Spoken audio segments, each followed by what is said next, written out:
আমরা আজকে পড়ব মাইটোকন্ড্রিয়া। মাইটোকন্ড্রিয়া প্রথম আবিষ্কার করেন বিজ্ঞানী অল্টম্যান।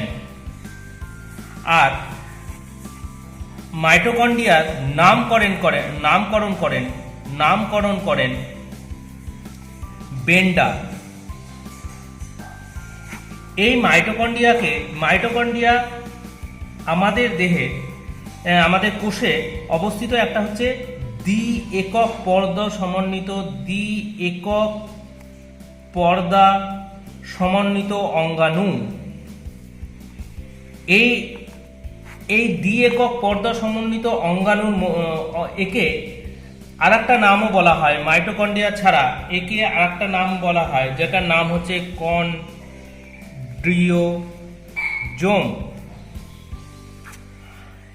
এই মাইটোকন্ড্রিয়া কোথা থেকে হয় না উৎপত্তি হয়, এর উৎপত্তি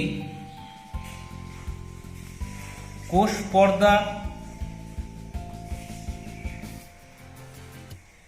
ও নিউক্লিয় পর্দা থেকে এর উৎপত্তি। নিউক্লিয় পর্দা থেকে, কোষ পর্দা ও নিউক্লিয় পর্দা থেকে এর উৎপত্তি। আচ্ছা, মাইটোকন্ড্রিয়ার এবার যদি আমরা গঠন দেখি, মাইটোকন্ড্রিয়ার অনেকটা বাদামের খোলকের মতো গঠনটা হয় এবং এই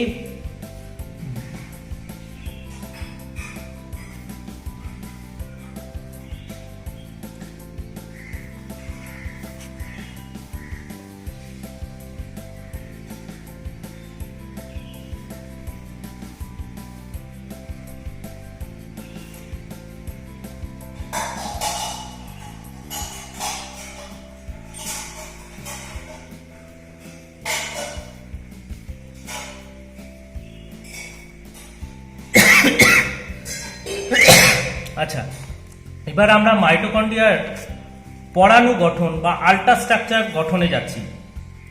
এর গঠনে আমরা যদি দেখি, মাইটোকন্ড্রিয়ার কতগুলো অংশ থাকে। এক, মাইটোকন্ড্রিয়ার বাইরে থাকে সবচেয়ে বাইরের অংশটাকে বলা হচ্ছে বহিঃপর্দা।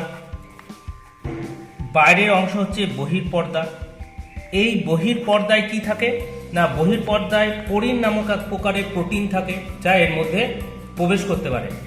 তাছাড়া মাইটোকন্ড্রিয়ার বহিঃপর্দার বাইরে বৃন্তহীন এক ধরনের গোলাকার অংশ থাকে, যেটা বৈজ্ঞানিক পার্সনের নাম অনুযায়ী একে পার্সনের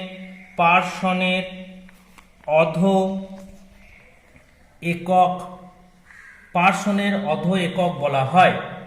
আচ্ছা, এটা হচ্ছে বহিঃপর্দা। এবং এছাড়া এই বহিঃপর্দায় কি থাকে না, লিপিড সংশ্লেষকারী কিছু উৎসেচক থাকে।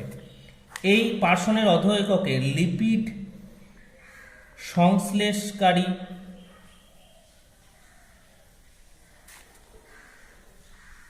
উৎসেচক থাকে। আচ্ছা, এরপর হচ্ছে অন্তঃপর্দা। মাইটোকন্ড্রিয়ার ভেতরের অপেক্ষাকৃত ভেদ্য প্রকৃতির এবং অধিক প্রোটিন সমন্বিত যে অংশটা থাকে, সেই অংশটা হচ্ছে তোমার, এই ভেতরের অংশ হচ্ছে অন্তঃপর্দা। এবং এই অন্তঃপর্দায় আঙুলের ন্যায় কিছু ভাঁজ হয়ে যে অংশটা সৃষ্টি করেছে, এইটাকে বলছে তোমার ক্রিস্টি। এই অঞ্চলটাকে বলা হচ্ছে ক্রিস্টি। ঠিক আছে, এই ক্রিস্টিতে বৃন্তযুক্ত টেনিসের র্যাকেটের ন্যায় কিছু অংশ দেখা যায়। এই অংশটাকে বলা হচ্ছে তোমার অক্সিজোম। এইগুলো হচ্ছে অক্সিজোম, বা এটাকে পার্সনের বা এটাকে ফার্নান্ডেজ মোরানের অধো একক বলা হয়। আচ্ছা, এবং এই যে আমরা দেখছি এই ক্রিস্টি, আচ্ছা, এই মাইটোকন্ড্রিয়া ক্রিস্টিগুলো কি করে না, এইগুলোকে মাইটোকন্ড্রিয়াকে অসম্পূর্ণ কতগুলো প্রকোষ্ঠে ভাগ করে। প্রকোষ্ঠ মানে ঘর, তাহলে এইরকম করে যখন এটা ভাগ করছে তখন মাইটোকন্ড্রিয়াকে সম্পূর্ণ রূপে ভেতরটা ভাগ হচ্ছে না, অসম্পূর্ণ রূপে কতগুলো ঘরের ন্যায় অঞ্চলে এটা মানে ভাগ করছে, ঠিক আছে। এবং এই মাইটোকন্ড্রিয়ার ওপরে যে অংশগুলো থাকছে সেটা হচ্ছে আমার ফার্নান্ডেজ মোরানের অধ একক। এই যে বা এটার আর একটা নাম হচ্ছে অক্সিজম। এই অক্সিজম যদি আমরা দেখি, এই অক্সিজমটার মাথায় এরকম গোলাকার অংশ থাকে। এই গোলাকার অংশর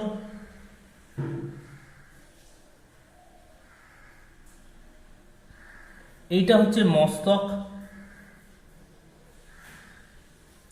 এটা হচ্ছে বৃন্ত, আর এটা হচ্ছে ভূমি, এইটা নিয়ে গঠিত, ঠিক আছে। তাছাড়া এর ওপর অংশটাকে F0 আর নিচের অংশটাকে F1 বলা হয়। এটাকে F0 F1 পার্টিকেলও বলা হয়। এটা আসলে একটা রোটারের ন্যায় কাজ করে। রোটার মানে হচ্ছে তিনটে উপ একক থাকে,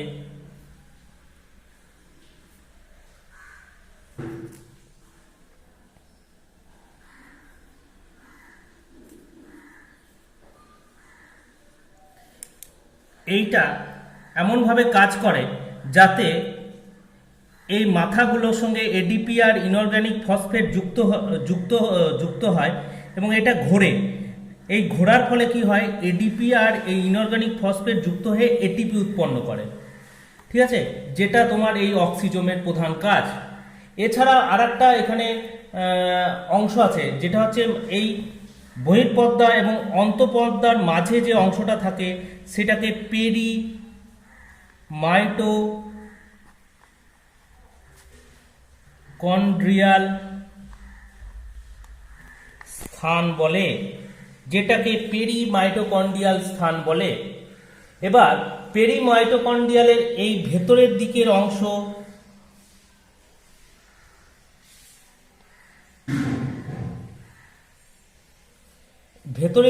অংশটাকে বলা হচ্ছে ভেতরে, আচ্ছা দরকার নাই আমাদের। প্রতিটি অক্সিজমের মস্তকে তার মানে এই প্রতিটি এইখান থেকে এটিপি উৎপন্ন হলো, আর এই মাঝখানে থাকছে তোমার এই পেরিমাইটোকন্ড্রিয়াল স্থান। এই পেরিমাইটোকন্ড্রিয়াল স্থানে আমরা কি পাবো না, এই স্থানে কিছু ধাত্র পাবো, কিছু ডিএনএ পাবো,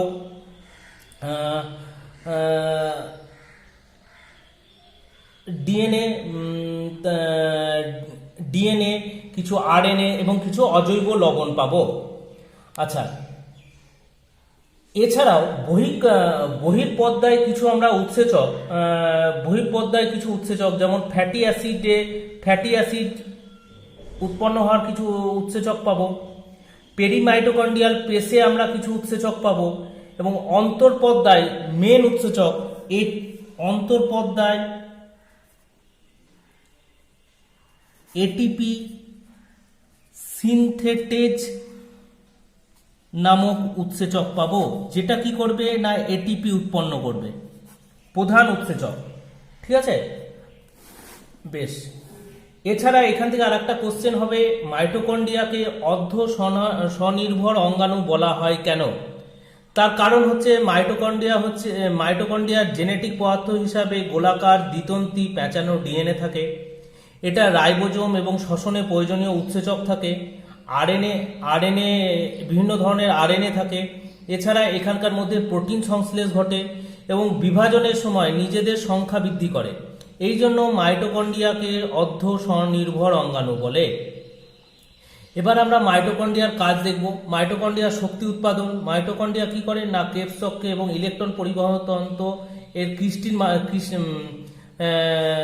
যেমন এর ক্রেবস চক্র বা টিসিএ চক্র এর ধাত্রে, আচ্ছা একটা জিনিস বলা হয়নি, এছাড়া এর মধ্যে যে অংশটা থাকে সেটা ভেতরের অংশটা ধাত্র বা ম্যাট্রিক্স বলা হয়। এইখানে কি ঘটে, এই ধাত্র বা ম্যাট্রিক্সের টিসিএ চক্রটা ঘটে এবং এর ক্রিস্টিতে ইলেকট্রন পরিবহন তন্ত্রটা ঘটে, ইটিসি ঘটে, ঠিক আছে। এছাড়া এইখানে কি হয় না খাদ্যবস্তুর পুরোপুরি জারণ ঘটে। খাদ্যবস্তুর জারণের সঙ্গে সঙ্গে এখানে কি হয়, এটিপি উৎপন্ন হয় বলে একে কোষের শক্তিঘর বলে। তাছাড়া এ বিভিন্ন ধরনের ফ্যাটি অ্যাসিডের জারণ ঘটায়, অ্যামাইনো অ্যাসিডের জারণ ঘটায়, ফ্যাটি অ্যাসিডের সংশ্লেষ করে, ক্যালসিয়ামের ইয়ে করে, এবং তাছাড়া অন্যান্য বিপাকীয় কাজ নিয়ন্ত্রণ করে। ঠিক আছে, তাহলে এইটুকু পর্যন্ত আমাদের মাইটোকন্ড্রিয়া। তাহলে মাইটোকন্ড্রিয়ার ছবি সহ মাইটোকন্ড্রিয়া আবিষ্কার করেছিলেন কে, মাইটোকন্ড্রিয়া কোথা থেকে উৎপত্তি লাভ করে, মাইটোকন্ড্রিয়ার গঠন বলতে গেলে প্রধান হচ্ছে তোমার বহিঃপর্দা। বহিঃপর্দার মধ্যে কি থাকে, ওই পার্সেনের অধঃএককটা বলতে হবে। তারপর অন্তঃপর্দায় ভাঁজ হয়ে ক্রিস্টি হয়, ক্রিস্টির ওপর কি থাকে, অক্সিজম থাকে। এই কথাটা বললে অক্সিজেনের গঠনটা কি রকম হয়, টেনিস আকৃতির মতো। ঠিক আছে, তারপর কি বলে, বহিঃপর্দা এবং অন্তঃপর্দার মাঝখানের যে অংশ সেটা হচ্ছে পেরিমাইটোকন্ড্রিয়াল স্পেস। এইটুকু বললেন। ঠিক আছে, এটা তোমাদের সহায়িকা থেকে করলেও হবে। সহায়িকাতে দেখবে মাইটোকন্ড্রিয়ার যে গঠনটা আছে তোমরা সেখান থেকে করবে। আচ্ছা, এইখান থেকে বহিঃপর্দা এবং অন্তঃপর্দার একটা পার্থক্য হবে। ঠিক আছে, দুটো পার্থক্য বলবে এখানে, মানে বহিঃপর্দায় কি অঙ্গাণু পাওয়া যায়, অন্তঃপর্দায় কি পাওয়া যায়, এবং বহিঃপর্দায় কি উৎপন্ন, মানে কি উৎসেচক থাকে, এবং অন্তঃপর্দায় কি উৎসেচক থাকে। বেশ, তাছাড়া এখান থেকে আরেকটা কোশ্চেন হবে, মাইটোকন্ড্রিয়াকে শক্তিঘর বলা হয় কেন, অর্ধ স্বনির্ভর অঙ্গাণু বলা হয় কেন। ঠিক আছে, এতদূর পর্যন্ত মাইটোকন্ড্রিয়া। বেশ, এরপর আসছি আমরা গলগি বডি। গলগি বডি হচ্ছে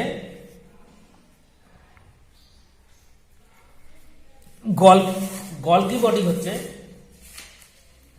এরপর তোদের প্লাস্টিড আছে না, এরপর তোমাদের আছে প্লাস্টিড। আচ্ছা, প্লাস্টিডও হচ্ছে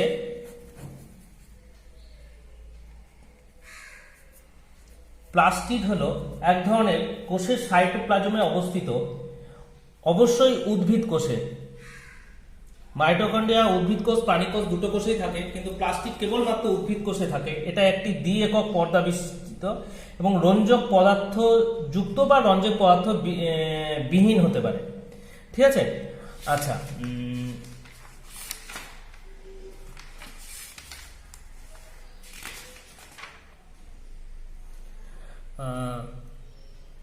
এবার প্লাস্টিক দেখবো।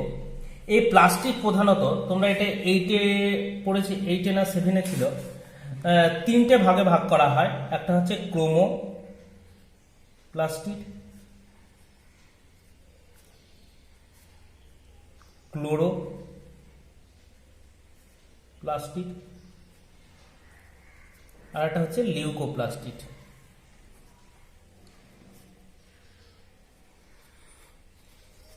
ক্রোমো মানে হচ্ছে রঙিন, রঞ্জক যুক্ত, এটা রঙিন হতে পারে। ক্লোরো অর্থাৎ হচ্ছে সবুজ, আর লিউকো মানে হচ্ছে সাদা বা বর্ণহীন। ঠিক আছে, প্রথমে আমরা আসি ক্রোমোপ্লাস্টিড। এটা কি না, একটা ধরনের উদ্ভিদ কোষে অবস্থিত এক ধরনের রঞ্জক পদার্থযুক্ত প্লাস্টিড হচ্ছে ক্রোমোপ্লাস্টিড। কোথায় এরা কিরকম হয় না, দণ্ডাকার হতে পারে, তারকাকার হতে পারে, ইত্যাদি হতে পারে। এবং বিভিন্ন রকম যে আমরা রঙিন উদ্ভিদ দেখি, যেমন গাজর, তারপর হচ্ছে তোমার পাকা ফলের খোসা, ফুলের পাপড়ি ইত্যাদিতে এই জিনিসটা থাকে। এদের মধ্যে একটা যে বিশেষ বৈশিষ্ট্য, এদের মধ্যে কোনো গ্রানা থাকে না। ঠিক আছে, এবং এদের মধ্যে ক্যারিটেনয়েড দানা বা বিভিন্ন প্রকার রঞ্জক এবং স্নেহ বস্তু থাকে। আচ্ছা, এদের কাজ কি না, এদের কাজ হচ্ছে, ক্রোমোপ্লাস্টিডের কাজ হচ্ছে তোমার ফুলের বর্ণ,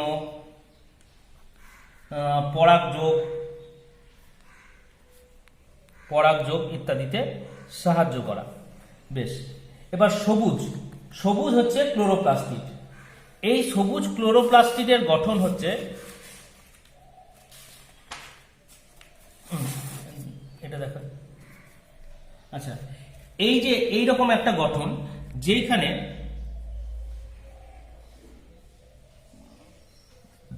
দেখো অনেকগুলো প্লেটের ন্যায় অংশ পরস্পর এরকম করে সজ্জিত হয়ে আছে।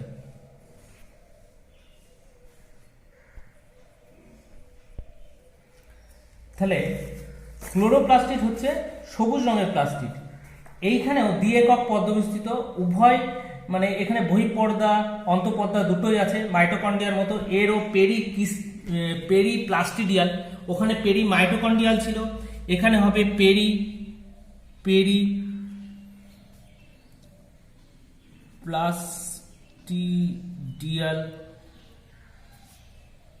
পেরিপ্লাস্টিডিয়াল স্তর থাকে।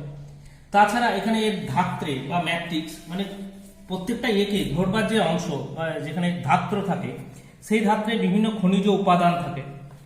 এছাড়া এখানে গ্রানা থাকে। এগুলো কি না, এই গ্রানাগুলো অনেকগুলি চাকতির মতো স্তরে স্তরে, এই যে চাকতির মতো স্তরে স্তরে সজ্জিত যে অংশগুলো, এই অংশগুলো হচ্ছে গ্রানা। এইগুলো কিন্তু তোমার ক্রোমোপ্লাস্ট বা লিউকোপ্লাস্টে থাকে না। এবং এই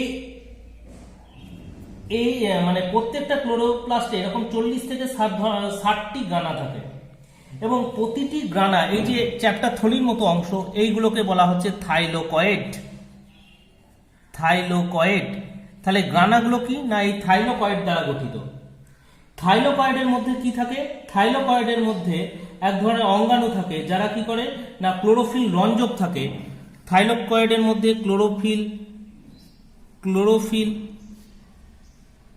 রঞ্জক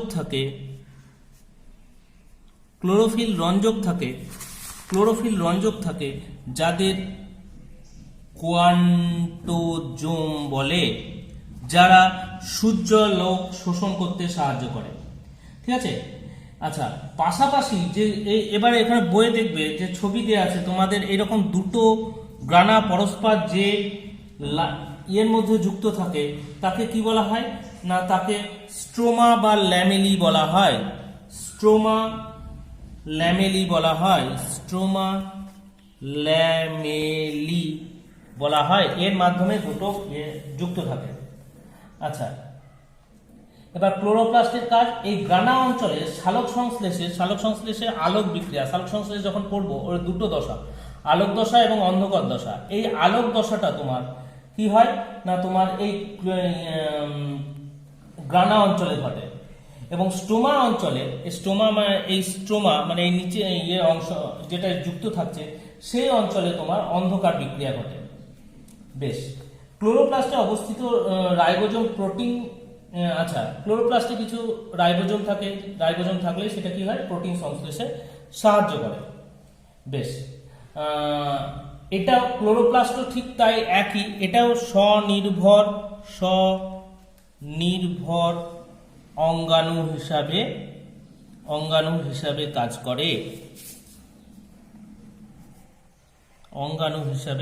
করে। ঠিক আছে, বেশ। এরপর হচ্ছে লিউকোপ্লাস্টে আমাদের তেমন কিছু নাই। এই প্লাস্টিকগুলো হচ্ছে বর্ণহীন, উদ্ভিদের মূলের অংশে থাকে। এই অঞ্চলে কোষের সূর্যের আলো পৌঁছায় না।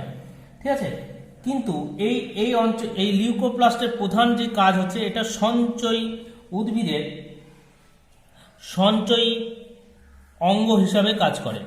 এর তিনটে ভাগ, এটা ছিল তোমাদের, একটা হচ্ছে অ্যামাইলোপ্লাস্ট,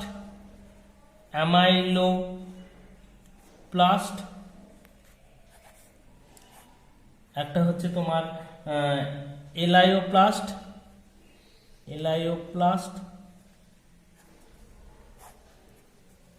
আর একটা হচ্ছে প্রোটিনোপ্লাস্ট। এমায়োপ্লাস্টে কি না শ্বেতসার সঞ্চয় করে, এলায়োপ্লাস্টে ফ্যাট, আর প্রোটিনোপ্লাস্টে তোমার প্রোটিন জাতীয় পদার্থ সঞ্চিত থাকে। ঠিক আছে, শুধু এই কটার নাম করবে। আর তাহলে প্রধান হচ্ছে খাদ্যবস্তু জমায় রাখা। তাহলে খাদ্যবস্তু কি কি প্রকারের, প্রোটিনের জন্য তোমার প্রোটিনোপ্লাস্ট, ফ্যাটের জন্য এলায়োপ্লাস্ট এবং শ্বেতসারের জন্য অ্যামাইলোপ্লাস্ট। ঠিক আছে, বেশ। এরপর আমরা যে অঙ্গাণুগুলো আসবো সেই অঙ্গাণুগুলো হচ্ছে আমাদের একক পর্দা সমন্বিত অঙ্গাণু। ঠিক আছে, পরের এটাতে আমরা একক পর্দা সমন্বিত যে অঙ্গাণুগুলো আছে সেগুলো আলোচনা করবো। তোমরা এই দুটো পড়ো, তারপর আমি আবার একটা দিচ্ছি।